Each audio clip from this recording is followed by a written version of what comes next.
சூரிய உதயத்துக்கு முன்னால் நீங்கள் எழுந்து குளிக்கிறது ஒரு சித்த மருத்துவம். காரணம் உங்களுக்கு பித்தம் அதிகமாக இருக்கும். நைட்டு காலையில் பித்தம் அதிகமாக இருக்கும். அதனால எந்திரிச்சோடனே உங்களுக்கு வாந்தி வருது. அந்த பித்தத்தை எப்படி குறைக்கிறது? சூரிய ஒளிக்கு முன்னால் தலையில் தண்ணி ஊற்றி குளிச்சிங்கன்னா மருத்துவம். உங்களுடைய பித்தம் குறைஞ்சிரும். அது சித்த மருத்துவமா? அப்போ நீங்கள் சித்தா டாக்டரா? ரைட். அடுத்தது வாதம். வாதம் என்னது? காற்று. நரம்பு மண்டலம் நம்மளை பாதிக்கக்கூடியது காற்று. அந்த வாதத்தை எப்படி குறைக்கலாம்? புதன்கிழமையும் சனிக்கிழமையும் நல்லெண்ணெய் தேய்ச்சி குளிச்சா வாதம் குறைஞ்சிரும். அப்போ நீங்கள் எண்ணெய் தேய்ச்சி குளிச்சா ஒரு டாக்டரா? சரி. கபம்.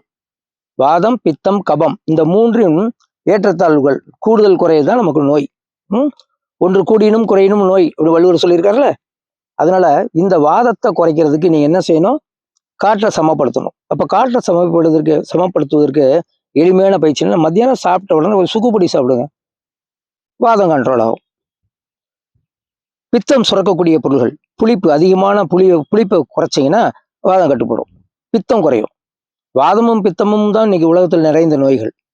கபம், சளி. இன்னைக்கு இறப்பு எல்லாமே கபத்தின் மூலமாக தான் நடக்கும். அப்போ கபத்தை குறைக்கக்கூடிய விஷயங்களை நீங்கள் பண்ணணும். என்ன?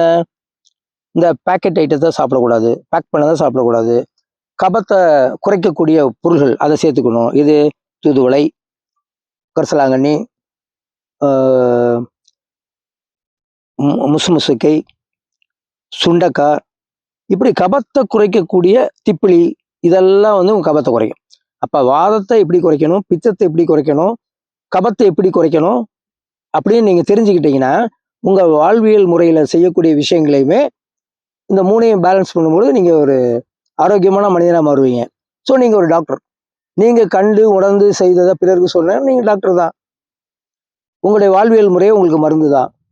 அப்போ வாழ்வியல் முறையும் நீங்கள் தேர்வு செய்யக்கூடிய தேர்ச்சியும் பிறருக்கு நீங்கள் சொல்லிக் கொடுக்குறதும் உங்களை மருந்தாகவும் மருத்துவராகவும் மாற்றிடும். இதாங்க சித்த வைத்தியம்.